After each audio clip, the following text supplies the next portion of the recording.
इसका एग्जांपल देखिए। पहले मान लो मैं ऑर्डर प्रोसेसिंग विदाउट ईडीआई, पहले जमाने में मतलब जब हमारे पास ईडीआई नहीं था तो हम एक बिजनेस से दूसरे बिजनेस में कैसे करते थे। देखिए यहाँ पे buyer generated the purchase order, हम कंप्यूटर के थ्रू परचेस ऑर्डर करते थे, ठीक है। देन हमारे बगल में एक जो भी रहता था कंप्यूटर ऑपरेटर, मान लो पहले रहते थे, अभी भी रहते हैं, जहाँ ईडीआई यूज नहीं करते, तो कंप्यूटर ऑपरेटर क्या करता है, उसको प्रिंट निकालते हैं, प्रिंट निकालने के बाद या मेल कर सकते हैं, कोई दिक्कत नहीं, मेल कर रहे हैं या प्रिंट कर रहे हैं, ठीक है।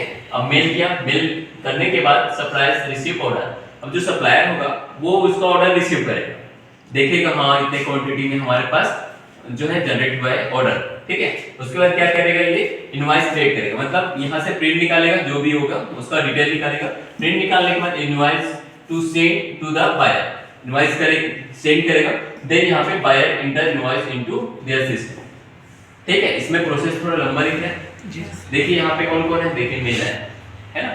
मान लो हमारे पास डायरेक्ट सॉफ्टवेयर नहीं है, जैसे मान लो आपके पास व्हाट्सएप नहीं है, तो क्या करते थे अपन, लेटर लिखते थे, पोस्टर पे डालते थे, पोस्टर में डालने के बाद इधर उधर घूम के जाते थे। सेम इसमें क्या है, मेल या प्रिंट कर रहे हो जो भी है ना, उसके बाद यहाँ पहुंच रहे हैं, देन ये भी कुछ करेगा प्रोसेस, उसके बाद फिर 2-3 जो प्रोसेस है वो एक्स्ट्रा लगेगा। अब देखिए अगर हम ईडीआई यूज करते हैं, ईडीआई यूज करने मतलब हम कोई सॉफ्टवेयर यूज कर रहे हैं पर्टिकुलर बिजनेस के लिए, ठीक है। तो यहाँ पे देखो बायर इंटरनल सिस्टम, या मतलब वो डायरेक्ट जो है उसके सॉफ्टवेयर में जाएगा, सॉफ्टवेयर के थ्रू कंपनी का नाम जो भी रहेगा इंटर करेगा, ऑटोमेटिक कंपनी में जनरेट हो जाएगा। जनरेट हुआ, फिर ये जो है इनवॉइस यहाँ से सप्लायर इंटरनल सिस्टम, मतलब ये जो सिस्टम रहेगा इनके पास वो ऑटोमेटिक जाकर छप जाएगा, ठीक है। छपने के बाद ये देखेगा हाँ ठीक, तो ये अब सप्लाई के लिए देखेगा, है ना। बीच में कुछ और आ रहा है क्या, जैसे मेल हो गया, ये उनको मेल वेल करने की जरूरत नहीं पड़ता, है ना, एक बार इंटर कर दिए वो डायरेक्ट वहां पे छप जाएगा, ठीक है। अब देखिए इसके बाद है, ये समझ में आ रहा है आप लोगों को, order processing without EDI and order processing with EDI, ठीक है। ईडीआई का यूज बहुत ज्यादा है, बट छोटे लेवल पे नहीं है, वो बड़े लेवल पे, ठीक है। अब देखिए in traditional B2B transaction for example, ठीक है। अब देखिए परचेसर क्या करता था, जनरेट द परचेस ऑर्डर, मैंने अभी बताया परचेस ऑर्डर जनरेट करता था, देन प्रिंट करता था, अदर या मेल करता था, ठीक है। उसके बाद मेल और fax the printed purchase order to the vendor, then उसके पास पहुंचता था, ठीक है। द वेंडर देन, अब मान लो अब उसके पास पहुंच गया जो भी मेल है, उसके बाद क्या करता था, प्रिपेयर्स द इनवॉइस, अब उसको देखता था हाँ इतना इतना इस क्वांटिटी में हमारे पास परचेस ऑर्डर आया है, देन क्या करता था, प्रिंट एडिट्स, उसको प्रिंट कर सकता था या जो भी, ठीक है। मेल और फैक्स द इनवॉइस, अब उसके बाद क्या करता था कि उसको कंफर्म करता था कि हाँ आपका मेल मेरे पास पहुंच गया है, आपका इतना इतना क्वांटिटी है, और उसके बाद आपको फिर से रिटर्न करता था, मतलब हमारा आपका ऑर्डर जो है कंफर्म हो चुका है, देन जो है जो भी परचेस कर रहे हैं वो जो है सेंड होता था, ठीक है। देन है देखिए विथ ईडीआई है ना, अब इसके पहले मैंने क्या बताया, विदाउट ईडीआई।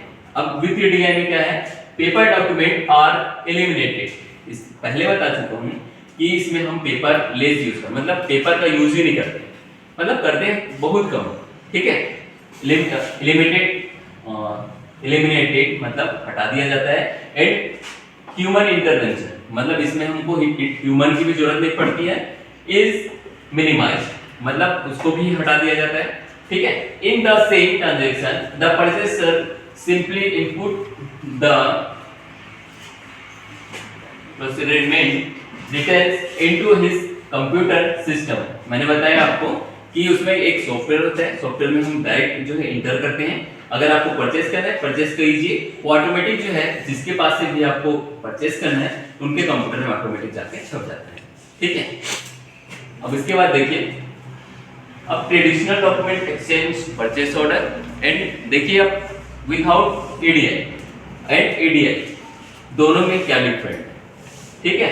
सबसे पहले this process normally takes between 3 और 5 डेज, मैंने बताया मान लो आपको प्रोसेस करना है, सबसे पहले जैसे गवर्नमेंट में होता है ना, मतलब मान लो आपका आवास पास करवाना है, ठीक है, आपका आवास डायरेक्ट पास हो जाता है, नहीं होता ना, सबसे पहले उसको कुछ कोई आते हैं लिखने के लिए, देन उसको वहां ले जाते हैं जनपद में, फिर वहां वेरीफाई होता है, फिर उसके बाद और प्रोसेस होता है, तब 2 से 4 महीने में आपका आवाज जो भी पास होके आता है। सेम इसी तरह से इसमें भी नॉर्मली मान लो हम किसी को मेल कर रहे हैं, अब वो एक दिन वहां जाएगा, चाहे उसको चेक करेगा, उसको फिर वो जो मैनेजर है वो चेक करेगा, देन थोड़ा सा टाइम लगाएगा, मतलब 2 से 4 दिन लग ही जाता है। लेकिन अगर हम ईडीआई यूज कर रहे हैं तो उसमें बीच का कोई पर्सन है ही नहीं, वो डायरेक्ट जिसके पास जाना है उसके पास पहुंच गया। ठीक है, the process normally occurs overnight and can take less than an hour. ठीक है, टाइम नहीं लगेगा, 1 घंटे के अंतर्गत वो कंप्लीट हो जाएगा। ठीक है, अब उसके बाद देखिए buyer makes a buying decision, creates and purchase order and print करेगा या जो भी है ना मेल करेगा, तो उसमें टाइम तो लग रहा है, decision, create the purchase order, but इसमें क्या है, buyer make a buying decision, creates the purchase order but does not print it. इसमें उसको प्रिंट करने की जरूरत नहीं पड़ता, एक इंटर किया ऑटोमेटिक जो है जहां से भी वो परचेस कर रहा है सप्लायर है उनके कंप्यूटर में छप जाता है। ठीक है, अब suppliers receive the purchase order and इंटर्स it into the order entry system. अब इसके बाद क्या करता है वो, जैसे बहुत सारे बिल होते हैं, आपने देखा होगा दुकानदार के पास बिल आता है, बिल आने के बाद वो क्या करते हैं अपना एक रजिस्टर में एंटर करते हैं। सेम उसी तरह से बहुत सारे कंप्यूटर मतलब जगहों में बिल को ना, जैसे कॉलेज हो गया, यूनिवर्सिटी में बिल आता है, बिल को एंट्री करते हैं अपने एंट्री सिस्टम पे।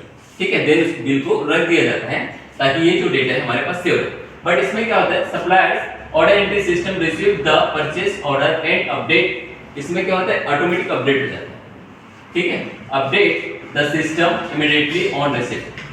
ठीक है, इसमें क्या हो रहा था, उसको अलग से एंट्री करने की जरूरत पड़ा था, बट इसमें उसको अलग से एंट्री करने की जरूरत नहीं पड़ती।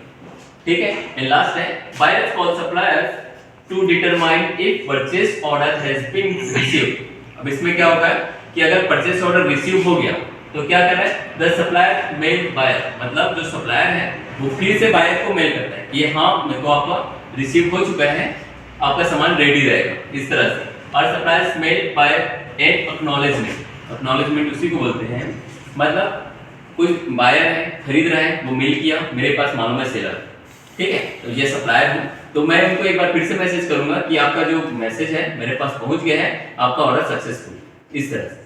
ठीक है, तो इसमें क्या होता है, suppliers orders in this system creates an acknowledgement and transmits it back to confirm receipt. इसमें क्या होता है, एक ही बार में आपको कंफर्म हो जाता है ना, आपने ऑर्डर किया कंफर्म, इस तरह से तुरंत पता चल जाएगा कि आपका ऑर्डर कंफर्म हुआ है कि नहीं हुआ। समझ में आ रहा है? Back break